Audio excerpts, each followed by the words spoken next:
तो sleeping master की इस एपिसोड में आप सभी लोगों का स्वागत है। तो पिछले एपिसोड में जैसे कि दिखाया गया था, अपना वो लेडी सैमन लेडी सोक को एक्सपोज कर देता है, जिसके बाद अपने लेडी सैमन लेडी सोक के रेसिडेंट से इस तरफ अपनी जंग के पास आता है। तो यहाँ अपना जंग खिड़की के ऊपर से ही अपनी इस लेडी सैमन को पूछता है कि मैंने जैसा कहा तूने वैसा किया, और ये कहते हुए अपनी इस लेडी सैमन का वही माउंटेन सेल स्प्लिट बिस्ट को और भी ज्यादा लगता दिखाते हुए कस के पकड़ रहा है कि जिस चीज को देख के अपने लेडी सेवन कहता है जैसा कि तू देख रहा है, हाँ तूने जैसा कहा मैंने बिल्कुल वैसा ही किया है। ये बोलते हुए अपने लेडी सेवन मन में गुस्सा करते हुए मतलब सोचता है इन दी एंड अपना जंग जैसा चाह रहा था सिचुएशन बिल्कुल वैसा ही हुआ। मतलब कि लेडी सोक और फिनिक्स पेविलियन अभी दुश्मन बन गए। इसके अलावा अपने लेडी सोक एक ऐसा विलन बन गया है जो कि सक्सेसर के रेस में उसने एक और बच्चे को मारने की कोशिश किया। इसके ऊपर से अपने लेडी सेवन ये जो बात सोच रहे हैं ना, वो इन सारे बातों को सोचने का भी मतलब लायक भी नहीं है,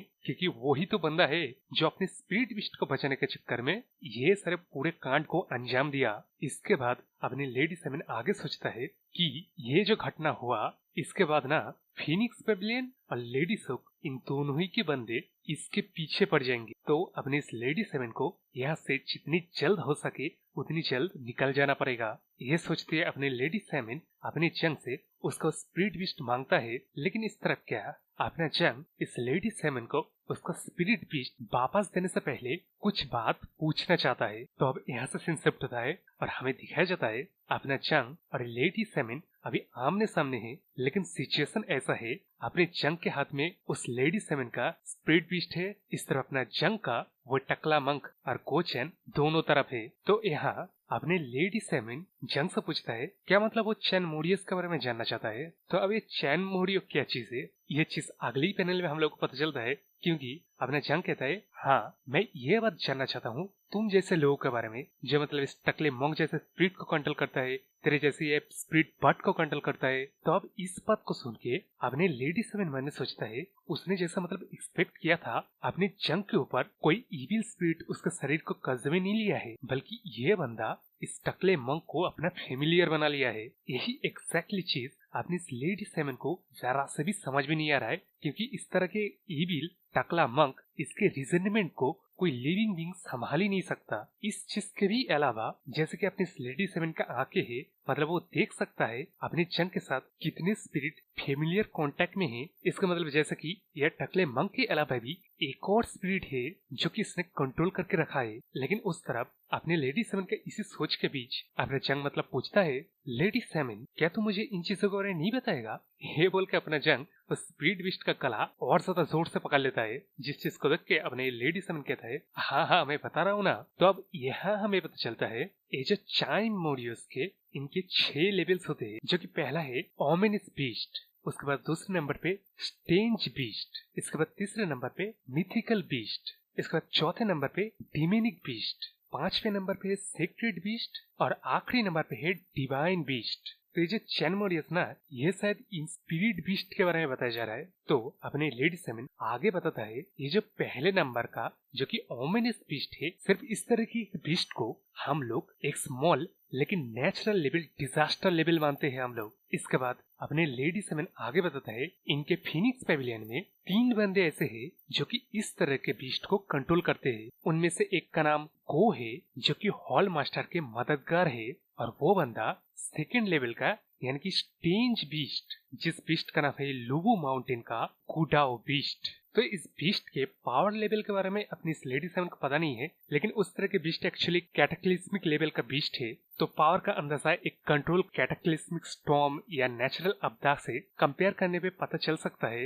लेकिन अब फिनिक्स पेविलियन के उस आखिरी बंदे का पर आते हैं जो कि इस तरह के एक बीस्ट को कंट्रोल करते हैं। तो ये बंदा अपनी फिनिक्स पेविलियन हॉल का मास्टर है, जिस वजह से अपने सैमन लेडी ये नहीं जानता कि हॉल मास्टर के पास मतलब किस टाइप का या कौन सा लेवल का वो चाइमोरियन बीस्ट है। लेकिन एक बात वो सर्टेनली कह सकता है कि हॉलमास्टर जब बीस्ट को कंट्रोल करते हैं उस बीस्ट का level one of the highest level का बीस्ट होगा। जिस चीज को सुन के अपने जंग पूछता है तो क्या तू कहने की कोशिश कर रहा है तेरा फिनिक्स पेविलियन का मास्टर कोई सेक्रेड बीस्ट या नहीं तो डिवाइन बीस्ट को कंट्रोल करते हैं? जिसके जवाब में अपने लेडी सेवन कहता है कि वो जो आखिरी 2 लेवल का बीस्ट है ना उनको बस एक लेजेंड माना जाता है। ये बोलते हैं अपने लेडी सेवन अपने क्लोज से किताब को निकलते आगे कहता है कुछ ही ऐसी स्टोरी है जो एक ऐसे बंदे के बारे में बताता है जो मतलब सेक्रेड बीस्ट या डिवाइन बीस्ट को कंट्रोल किया है। इसलिए मेरे अंदाजन फिनिक्स पेविलियन का मास्टर कोई मिथिक बीस्ट नहीं तो कोई डिमिनिक बीस्ट को कंट्रोल करता है।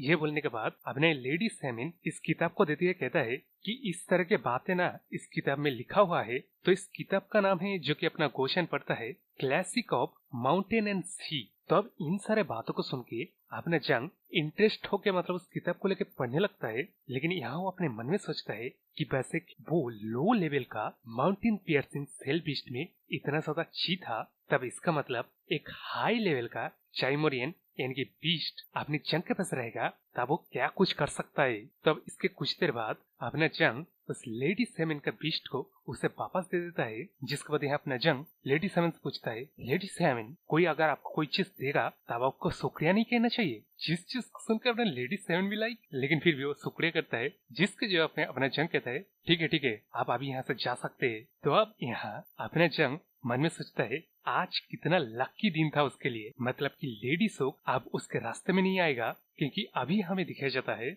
अपने लेडी सोक को वो जो आउटर हॉल के सब गार्ड थे ना वो पकड़ के ले जा रहे और मतलब अभी से भविष्य में उसके ऊपर नजर रखा जाएगा। लेकिन सबसे इम्पोर्टेंट और लकी इनकवर्टर ये हुआ वो माउंटेन सेल बीस्ट उसके अंदर जो ची था जिसको कि अपनी यंग ने कब से मतलब रिचुअल ऑफ अटैचमेंट से मतलब ची को ऑब्जर्व कर रहा था ना उस ची का अमाउंट इतना ज्यादा हो गया है कि अभी अपना जंग एक एनर्जी कोड बना सकता है। इसका मतलब ये भी है आगे से अपना जंग मार्शल आर्ट भी सीख सकता है। तो अब फिर से अपना जंग उस लेडी सेवन को उसका मतलब रेसिडेंट से बाहर जाते हुए देखता है। लेकिन इस बार अपने ये क्वेश्चन अपने मतलब जंग से पूछता है क्या उसे इस लेडी सेवन को ऐसे ही बस वापस जाने देना चाहिए? तब इस चीज को सुन के अपना जंग क्वेश्चन से पूछता है उसका कहने का मतलब क्या है। जिस चीज को सुन के अपना क्वेश्चन कहता है कि वो लेडी सेवन अपने जंग के ऊपर एक ग्रज पोस्ट के रखा है आपसे, तो वो ये जो इस लेडी सेवन को जाने दे रहे हैं ना इसका कीमत शायद अपने जंग को मतलब भविष्य में चुकाना पड़ेगा। जिस चीज को सुन के और हमें भी लग गया था अपना जंग कहता है इस चीज के बारे में उसे फिक्र करने की जरूरत नहीं है क्योंकि मैंने एक वादा किया है उस वादे को तो निभाना पड़ेगा ना। तब इस बात को सुन के ना अपने क्वेश्चन को मतलब समझ नहीं आता। वो कहता है कि सच में तेरे को रिवेंज के बारे में कोई फिक्र नहीं है? जिसके जवाब में अपना जंग कहता है वो जो रिवेंज के बारे में तू कह रहा है ना वो रिवेंज ये सैमन लेडी ले नहीं पाएगा। ये बोलने के बाद अपना जंग उस एजर घोस्ट को कहता है कि अभी उसका वक्त हो गया है वो जो उसने प्रॉमिस ये वादा किया ना उसको निभाने का। तो यारो अभी समझ लो अपना एंशिएंट वो एजर घोस्ट आपसे एक्टिवली अपने जंग को कल्टीवेशन में असिस्ट भी करेगा और लड़ाई में मदद भी करेगा। तो अब अपने लेडी सेवन के ऊपर आते हैं जो कि मकसद मैनर से अभी बाहर आ गया है। तो यहाँ वो अपने इस माउंटेन सेल स्पिरिट को देख के सोचता है कि स्पिरिट का ऐसा भी हालत हो गया है कि स्पिरिट अगर मर जाए ना अपनी इस लेडी सेवन को हैरानी भी नहीं होगा क्योंकि इस माउंटेन सेल बीस्ट का इतना बदतर हालत हो गया है। जो चीज सोचने के बाद अपने लेडी सेवन अपने मकसद मैनर की तरफ देखते है मतलब सोचता है मकसद मैनर का 3rd सन के बच्चे मैं अभी वापस जा रहा हूँ लेकिन तू जरा थोड़ी देर तक रुक जा, मैं जब वापस आऊंगा ना लेकिन तभी क्या कोई चीज अपने इस लेडी सेवन को बोलता है तेरे को ऐसे देखने में लग रहा है तो अपने आप से वादा कर रहा है कि तू इस चीज का बदला लेगा। जो कि सुन के अपनी लेडी सेवन को तो मतलब झटका लगता है, वो फटाक से दूर हट जाता है। लेकिन उसी वक्त हमें देखा जाता है अपनी इस लेडी सेवन की आंखों से खून बह रहा है और इसे महसूस भी होता है कि ये एक रिवर्स मर्डर कर्स है। लेकिन इसके बाद अपने लेडी सेवन आगे से यही चीज सोच पाता है, मतलब उसने अपनी एजर घोस्ट मतलब महसूस कर लिया ना। वो सोचता है कोई बंदा एक ऐसे इविल और ओमिनिस्ट एग्जिस्टेंट को इससे पहले मतलब सोच भी हुआ था कि कोई कंट्रोल कर रहा है। हमें देखा जाता है अपने एजर घोस्ट का वो हाथ अपनी इस लेडी सेवन का उस वाले आंखें को फोड़ देता है जिस आंख की मदद से वो मतलब किसी भी बंदे का कितने स्पीड के साथ फेमिलियर कांटेक्ट है और मतलब दीवार के आर पार चीक को देखना वो चीज कर पाता ना उस आंखें को अपना एजर बीस्ट फोड़ देता है। जिसके बाद अपना एजर घोस्ट इस लेडी सेवन को अपसाइड डाउन होकर कहता है तेरे एक आंखें इस तरह फूट जाने के बावजूद तो दिखने में कुछ ज्यादा अगली नहीं लग रहा है, इसके बाद अपने लेडी सेवन आगे सोचता है कि वो ब्रीद नहीं कर पा रहा है एंड बूम, यहाँ ऑफिशियली अपने लेडी सेवन का काम खत्म हो गया। तब इस सीन के बाद हमें लेडी सोक को दिखाया जाता है जो कि अपने इस आउटर हॉल के मास्टर को चिल्ला चिल्ला के कहता है कि वो थर्ड सन अपनी इस लेडी सोक को फ्रेम कर रहा है। और आगे कहता है, क्या आउटर हॉल के मास्टर को सच में लग रहा है कि मैं उस बच्चे को मारने की कोशिश करूंगा? आपको क्या जरा से भी नहीं लग रहा है वो सैमिन और थर्ड सन एक साथ होके इस तरह मेरे ऊपर झूठा झूठा इल्जाम लगा रहा है? तब इन बातों के जवाब में अपने इस आउटर हॉल का मास्टर लेडी सोक को बस एक ही चीज कहता है, चुप हो जा मोटी की बच्ची। नहीं, उसने मोटी बच्ची नहीं कहा, लेकिन कहा बी क्वाइट। तो अपने इस बंदे का नाम संग बुंग बक है जो कि आउटर हॉल का मास्टर है। तो अपने बंदा लेडी सोक को पहली बात यही चीज पूछता है कि वो अगले दिन का मामला क्या था जिसमें आपने मेडिसिन हॉल में किसी को ना जाने के लिए कहा था? क्या वो सच में मैनर मास्टर को बचाने के लिए था या उसे मारने के लिए? वो तो भला हुआ थर्ड सन का जिसने मैनर मास्टर की जान बचा ली। तब इस चीज को सुन के अपने लेडी सोक चिल्ला के कहता है, आउटर हॉल का मास्टर। लेकिन उस तरफ क्या, अपने आउटर हॉल का मास्टर बिल्कुल ही सीरियस है, जिस चीज को देख के अपनी लेडीज को समझ में आ जाता है कि उसका डाल यहाँ चिल्लाने से गलने वाला नहीं है। तो यहाँ वो बैठ जाता है। इसके बाद अपने आउटर हॉल का मास्टर आगे बात करता है कि वो जस्ट इस चीज को भी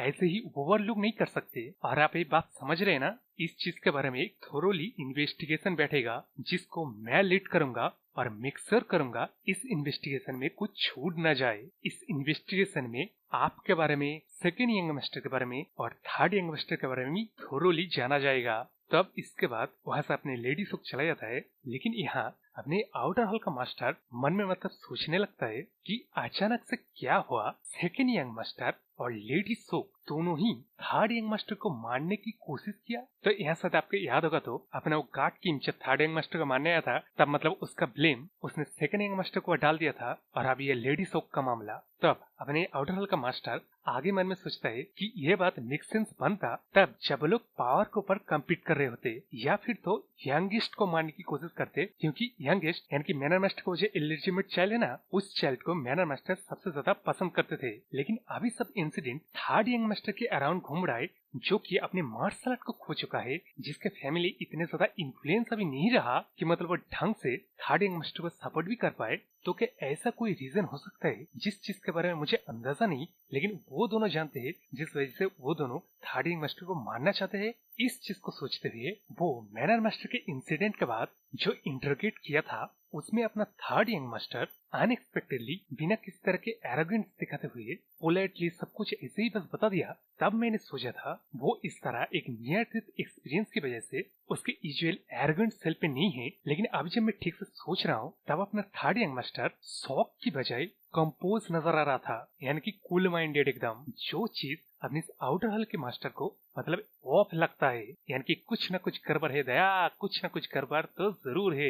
इस चीज को सोचने के बाद ही अपने आउटर हॉल का मास्टर उठते हुए कहता है उसे आप खुद जाके इस चीज को देखना पड़ेगा। तो शायद ये बंदा सीधा सीधा अपनी जंग के पास जाएगा या आगे कुछ करेगा। लेकिन यार यहाँ चैप्टर भी खत्म हो जाता है और मेरा ये वीडियो भी। तो चैनल को सब्सक्राइब कर लीजिए, लाइक कर कमेंट बाय।